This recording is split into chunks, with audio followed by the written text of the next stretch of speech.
Well, hello everyone. I hope that you have had a great week this last week reading about our Lord and this whole Holy Week, this week of Passion, this week of really the watershed of human life as we think about what Christ did for us. And so it's been a great time to just focus each week on that. It was a nice little break from Genesis, I know, but this week, coming up, we are finishing out the book of Genesis, which is, of course, the book of beginnings. And as we do that this week, we're finishing out on the life of Joseph, and you just need to step back for a moment and just recognize how significant this event was in the life of Israel and the life and the plan of God in providing for a Messiah. Because, you know, it's clear back 2000 BC that God told Abraham he was going to bless him and through him would come ultimately the Redeemer, Jesus. And as we see this now worked out in the life of Joseph and Jacob and at the end of their lives, we're going to see that this week, that prominent blessing that Jacob gives his 12 sons, and you're going to see how that now funnels into Judah and that whole life.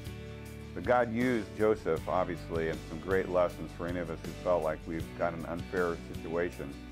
how he was able to look beyond his circumstance and see the good things that God was doing. And so this is really probably, for my money,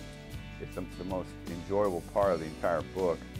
as you just see the dialogue and the interaction between Joseph and his brothers and the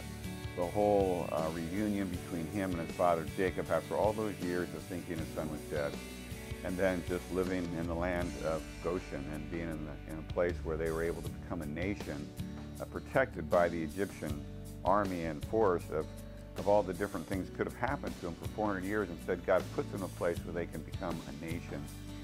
And when we get done with Genesis, we're going to be moving into the New Testament. But I just hope that you're able to really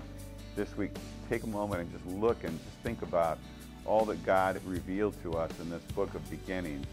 as we've had a long time in the book of Genesis, but I think it's been well worth the time. So enjoy your last chapters in this book, and we'll see you next week.